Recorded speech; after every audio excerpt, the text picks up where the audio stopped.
Hello, welcome back to UWorld's Next Gen NCLEX review. My name is Samantha and I'm a nurse here at UWorld. Today, let's take a closer look at Addison disease and how it compares to Cushing syndrome. So you can think of these two disorders as kind of like sister disorders. They're yin and yang.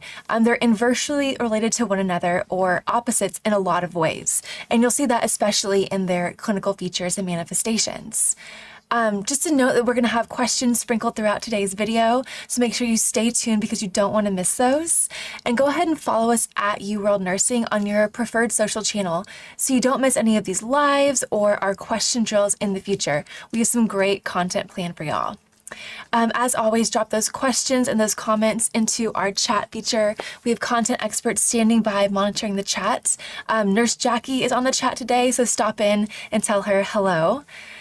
Before we dive into these separate disease processes, let's go ahead and jump into it. We're going to discuss the root cause. Luckily here, the pathophysiology is pretty similar between Addison disease and Cushing syndrome. So in these two disease processes, they're resulting from a disorder of the adrenal cortex, which is a part of the adrenal gland. And it has to do with the body, how it regulates the stress response. So let's break it down even further and look at the body structures that are involved in this stress response. So first, y'all may have heard of the pituitary gland. It sits right at the base of the brain, and the gland releases an important steroid. It's a mouthful. It's called adrenocorticotropic hormone, but we'll just call it ACTH for short. So this ACTH makes its way down to the adrenal glands, which sit on top of either one of your kidneys. And this is what stimulates the release of multiple corticosteroids. So again, that ACTH is what's bringing those corticosteroids out. So I'm going to ask you a question. Which is the most important corticosteroid released by the adrenal gland?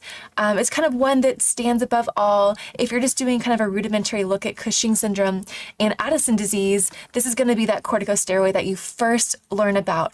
And I'll give you a hint. It sounds pretty similar to corticosteroid. So I'll give you some time to go ahead and tell me what is that most important corticosteroid released by the adrenal gland. But in the meantime, make sure you follow us on your favorite social channel at UWorld Nursing so you don't miss any important content in the future. And just a note, we've started putting out nurse life videos, which give important tips on the full spectrum of the nursing journey. So from applying to nursing school to taking your NCLEX into that first year of practice as a new nurse, I think these nurse life videos have a lot of great advice for you guys. So go ahead and follow us at UWorld Nursing so you don't miss any of those.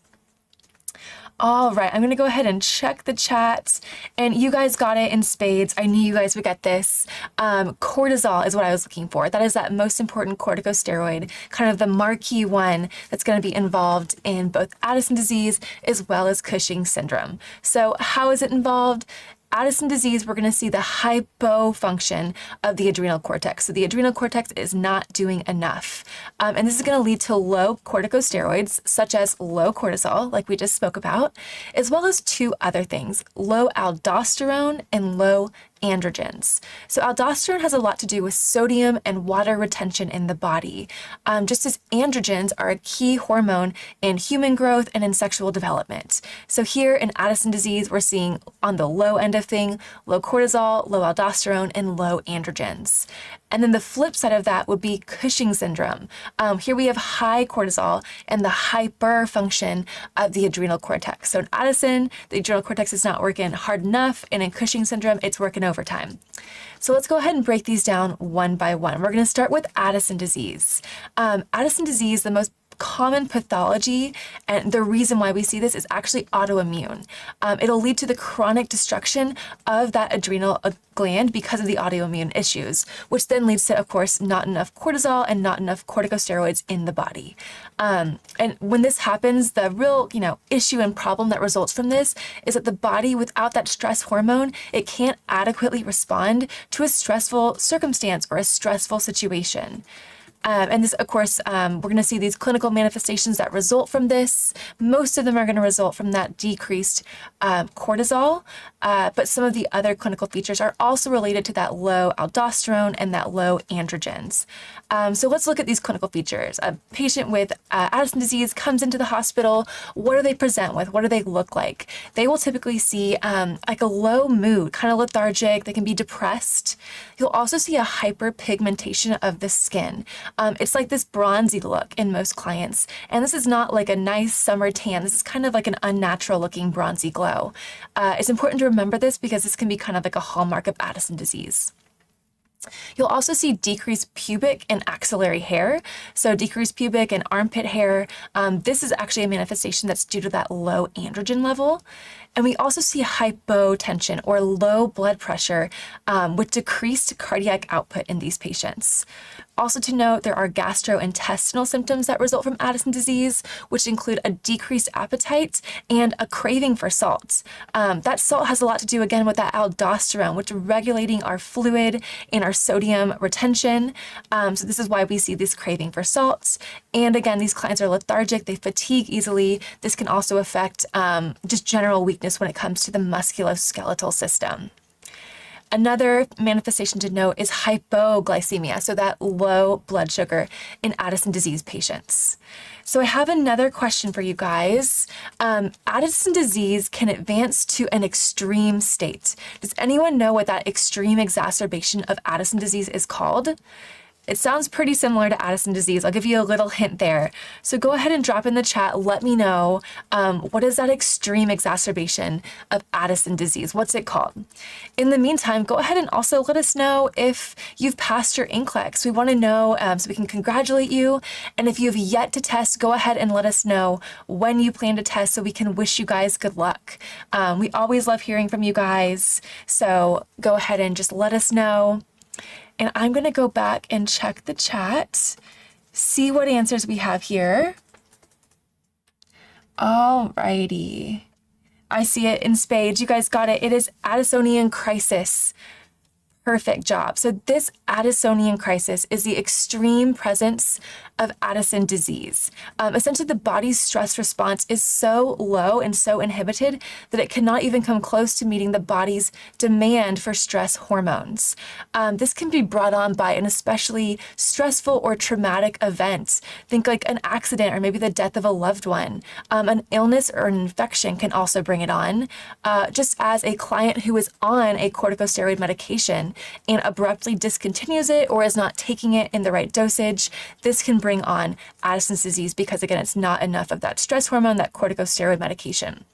So what are the manifestations here? What do we see that comes along with Addisonian crisis? We're going to see a severe hypotension, so really, really low blood pressures. Tachycardia or an elevated heart rate is also going to accompany that. And it can even in some cases lead to shock in these patients. So this is a medical emergency. It's a very serious thing that's going on with this client. Our key nursing interventions here are going to be, number one, intramuscular hydrocortisone. So to treat this like lack of stress hormone, the lack of corticosteroids, we're going to give a steroid. So giving IM hydrocortisone, again, intramuscular hydrocortisone, is really going to be our major priority here. We also want to give aggressive IV fluid resuscitation. Remember that these Addisonian disease or just Addison disease clients already have hypotension or low blood pressure. So when we advance into Addisonian crisis, that blood pressure can drop even lower. So we're really giving aggressive IV fluids here. Alrighty, so let's go ahead and move into teaching. With any major disorder, there's a lot of teaching that goes into educating these clients on what's happening in your body, how do we treat it, and what do we do going forward. So it's important to remember that a big cause of Addison disease is autoimmune. And again, that lost adrenal tissue that's been lost, it can't be regained. It cannot be regenerated. Once it's gone, it's gone. Meaning that a lot of these clients are going to need to be on lifelong corticosteroid replacement. And with any other medication regimen, client education is paramount here to medication adherence, to making sure these clients do what they say they're going to do, stay on these medications, take the right dose at the right time. Clients will also need to monitor blood pressures. We see that low blood pressure. They're going to need to stay on top of that. They're going to need to really look at their environment, look at their lifestyle, and reduce stress in any way that they can. So if they have a really stressful job, if they work kind of crazy hours, if they're in some kind of, partnership or something that's going on where their home life is unsettling, we're going to look at all the ways we can reduce stress because, again, these clients do not have that stress hormone to be able to react to these stressful situations. It's so important to make sure they wear a medical alert bracelets. And y'all may have seen these. A lot of times people that have seizure disorders will wear them, diabetics will wear them, but a medical alert bracelet just states, the disorder that you suffer from, so that if you are in an emergency or an accident, the medical providers that attend to you will know. So in a stressful situation, an emergency, or an accident, these Addison disease clients cannot adequately produce enough stress hormone to trigger that stress response and respond to the stressful event properly. Without that adequate amount of stress hormone, a client risks going into Addisonian crisis. And this medical alert bracelet is going to signal the emergency responders of, hey, I have this disease and I'm going to need a hydrocortisone shot in order to be able to really mount a stress response in response to this. So this will enable them to produce that stress response and respond to any life-saving measures that these emergency providers are trying to provide. Alrighty, we're going to move on to diet now. I feel like we always have a diet section. These Addison disease patients are going to have typically a decreased appetite. So we want to make sure we're giving them a high nutrient diet. We're doing things like high protein, high carbohydrate, making sure that, with what little appetite they have, we're really giving them lots of nutrients, things to keep them satiated, and really nourish their bodies. We also want to make sure they have an increased fluid intake. Again, they have that decreased aldosterone. A lot of times they have that hypotension, again, that low blood pressure. So fluid intake is going to help kind of bolster that up a bit. Alrighty, so we have finished the Addison disease part of our presentation today. Let's go ahead and move on to the yin to our yang, the Cushing syndrome material. So what's the pathophysiology here? We brushed on this a little bit earlier, but remember that the ACTH, or that adrenocorticotropic hormone from the pituitary gland, stimulates the cortisol from the adrenal cortex. In Cushing syndrome, again, we're on the too high level of the spectrum. We have high cortisol, a hyperfunction of the adrenal cortex. And the reason for this can be external or it can be internal. It can come from internal or exogenous sources. So for instance, the biggest reason we see Cushing syndrome from an external source is a client that's on some kind of steroid or glucocorticoid medication regimen. And if they're not taking it right, they're not taking the proper dose, and they're taking too much of this can put them into Cushing syndrome. A common steroid you may see is a prednisone. A lot of clients went beyond that. And then the internal causes are typically a little more rare. Here we see things like an adrenal tumor, or the hypertrophy of the adrenal gland can cause it to be hyperactive and put a client into Cushing syndrome. We can also see high ACTH from a potential pituitary tumor, which would then in turn lead to high cortisol. We also can see a high ACTH from tumors elsewhere in the body, particularly the lung. So again, this Cushing syndrome can be caused by an internal source or an external source as well. So now, what are the clinical features of Cushing syndrome? We talked about what it looks like for a client in Addison disease, but what do these Cushing syndrome patients present with? What do they look like? They're going to experience a lot of times anxiety and depression. They're also going to suffer from hypertension, or that high blood pressure. Remember, we talked about aldosterone leading to sodium and to fluid retention. This means like more blood volume. And again, when you put more volume into a system of the same size, it's going to increase that pressure. So they're going to have that high blood pressure, that hypertension. We also see, because of this increased blood volume, we can have cardiac hypertrophy, that heart is having to compensate and work so much harder to compensate for this increased blood volume. We can see thinning of the hair on the head, as well as unpleasant things like acne, as well as something called hirsutism, which is essentially like male pattern hair growth in a female. So we see a hair growth that comes in on, the jaw and the chin, on the upper lip, kind of like a mustache, places for hair to grow. So we'll see this along along with abdominal striae, which kind of looks like these long purple, they look like stretch marks that typically present on the stomach, but they can also be on the inner thighs.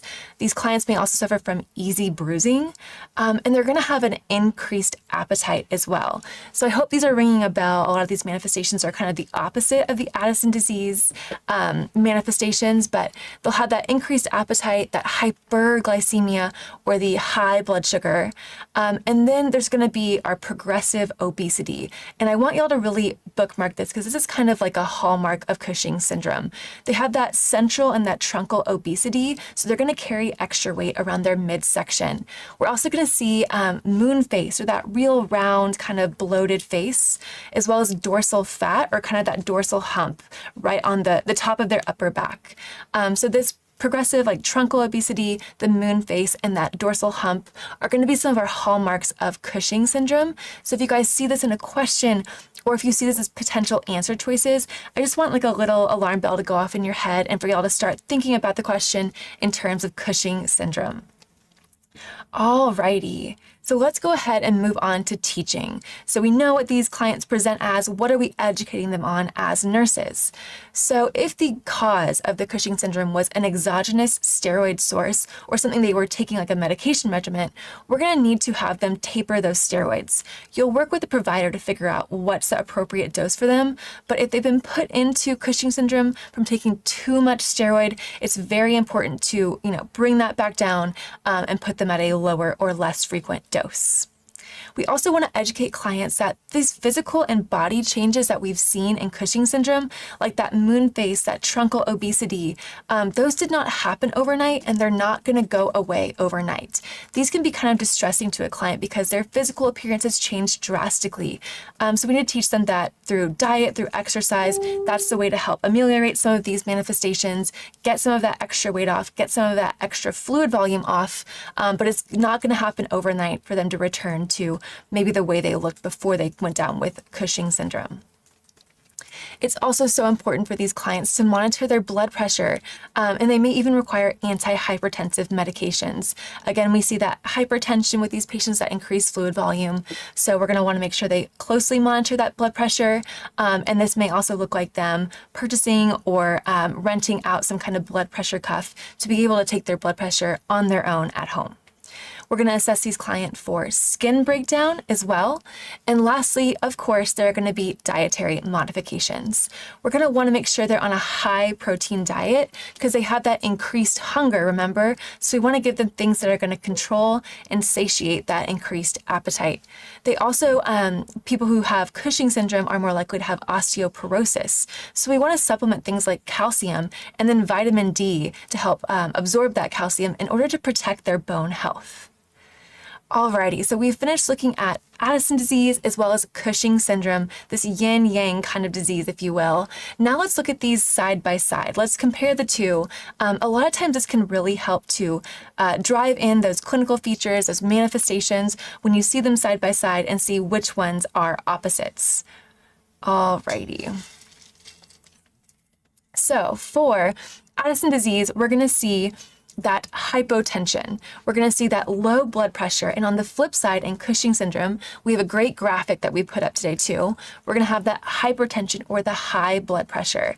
So pretty much a good rule of thumb here is the majority of these manifestations for Addison disease, think low, and for Cushing syndrome, think high.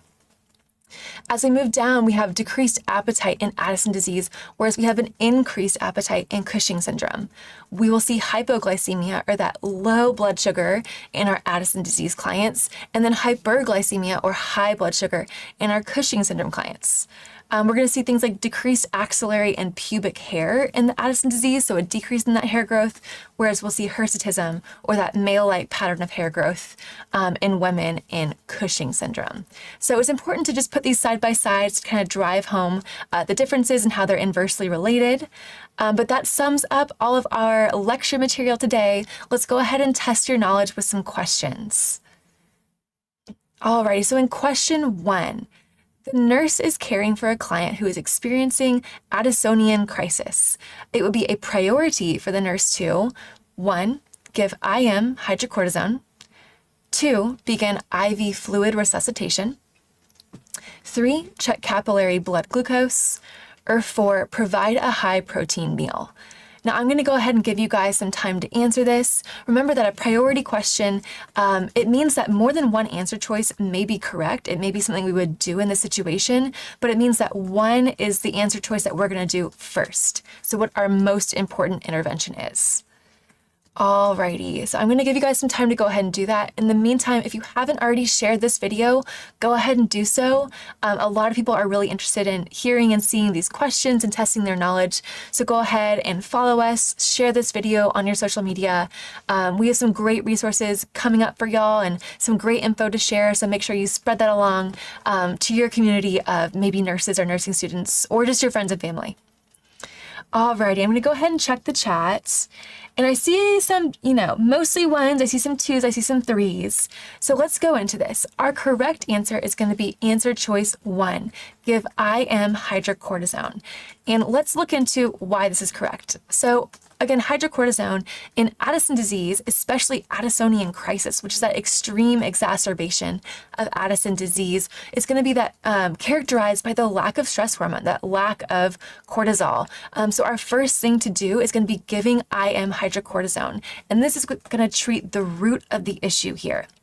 So I saw a lot of answer choices number 2, and I understand why people thought this was the correct answer.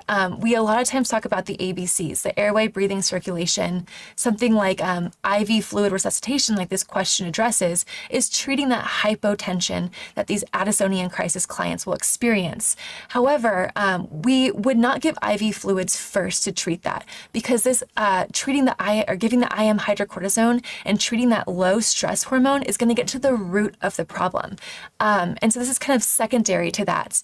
Also, if you don't have a proper amount of stress hormone, your body is not really going to be able to respond to a lot of the interventions. So if we don't give that hydrocortisone to begin with, the body may not be able to properly respond to some of these interventions that follow.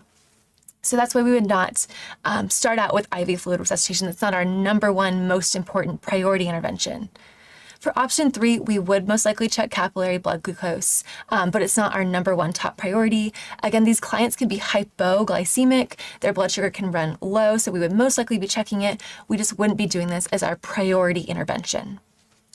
Option number 4, provide a high protein meal. Again, this is something that would be advised for a client in Addison disease. They need high protein, high nutrient meals.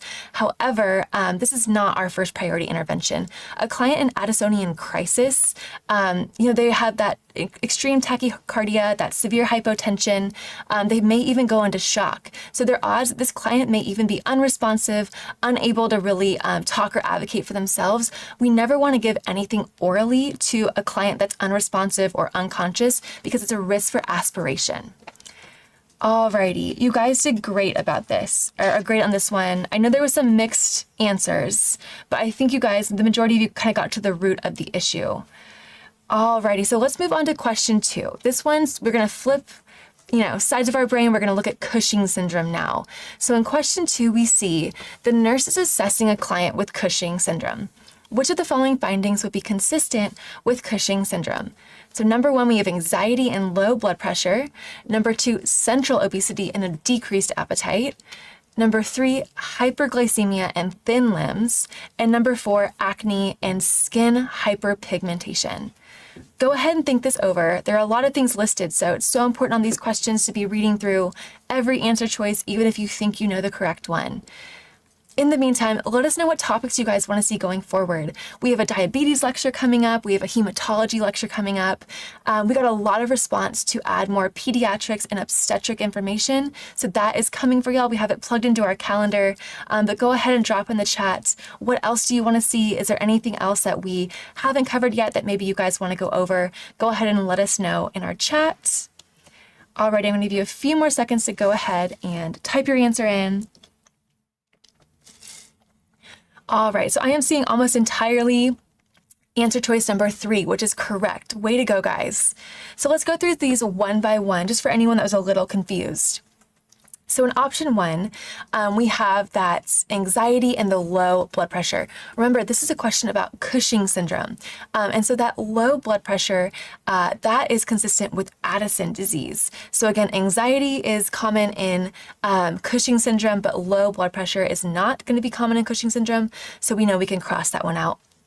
Moving on to number two, central obesity is correct for Cushing syndrome. We do see that central truncal obesity. However, a decreased appetite goes along with Addison disease, not Cushing syndrome. So we know we can cross number two out. Moving on to number three, our correct answer choice. Hyperglycemia is common with Cushing syndrome, and it's a clinical manifestation, that high blood sugar. And thin limbs, we may not have specifically talked about this, but as we see that truncal obesity in the midsection, we do see our Cushing syndrome clients have those thin limbs compared to that, truncal central obesity. And lastly, number four, we have acne and skin hyperpigmentation. Remember that these are both manifestations of Addison disease. That skin hyperpigmentation, that bronzy kind of look, again, a feature of Addison disease. So because both of these are not appropriate for Cushing, we know we can cross it off. All right, y'all did so well on that one. You really kind of got the gist of what we were looking for. Let's go ahead and look forward to the rest of this week and what great content we have planned for you guys. So tomorrow and Thursday, we do question drills. Those are 3 p.m. Central Standard Time on both our Instagram and our TikTok channels. Wednesday, we have a great lecture, our question drill, on legal and ethics. I think a lot of times when we're preparing for our NCLEX, we're so focused on that nursing, content-heavy, pathology, pathophysiology specific, that we forget that there are legal and ethics questions that you're going to see on your NCLEX. So go ahead and tune into that one. On Thursday, we'll be back again at 3 p.m. Central Standard Time with a prioritization question drill. The first question that I gave y'all today was a priority question. So if you struggled with that, this would be a great thing to tune into. And of course, our favorite Nurse Jackie is going to be giving those question drills for us.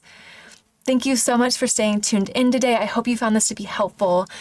These disease processes are pretty closely linked, and they can get easily confused with one another. Some of these manifestations can get a little bit tricky. So I hope this cleared some things up for you, especially seeing this side-by-side image. Again, all of our lives are going to be on demand on both YouTube and Facebook. So make sure to check those out. If you're covering this material in a future lecture, or if you're still in nursing school, this is a great thing to drop back in on. And a reminder to join us again tomorrow at 3 p.m. Central Time. Thank you guys so much, and I hope to see you soon.